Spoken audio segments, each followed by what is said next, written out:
Here is your local beat news roundup from the New Jersey News Commons for January 5th, 2017. Local Beat is the New Jersey News Commons weekly roundup of the best local reporting by community news services. Matt Skoufalos of NJ Pen says the problem of swatting, calling in fake threats to authorities, continues to grow in Cherry Hill, and both authorities and local residents are becoming increasingly frustrated with the lockdown procedures that must be carried out as a result. The boroughs of Brooklawn and Bellmawr have entered into respective legal settlement agreements regarding the class action lawsuit in which both were named as defendants.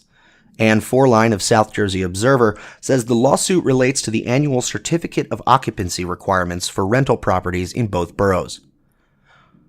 The Great Falls National Historical Park in Paterson, New Jersey, is using stories about food and the city's history to tap into the creativity that is often sparked by the falls and its iconic location. Anthony Ewing of Ethnic NJ traces the history of the Great Falls from the time of Alexander Hamilton to the poetry and arts associated with the area in the present day. Democratic gubernatorial candidate Phil Murphy brought in his old friend Howard Dean for a political fundraiser in Newark on Tuesday. Mark Bonamo of Newark Inc. says the event raised about $30,000 for Murphy's campaign, drew a laundry list of well-known local names, and demonstrated that while Murphy may be a first-time candidate, he is not a political neophyte. Mike Guerrero of Tap Into Paterson reports on a conversation between education advocate Corey Teague and Paterson School Board member Jonathan Hodges on Teague's weekly radio show.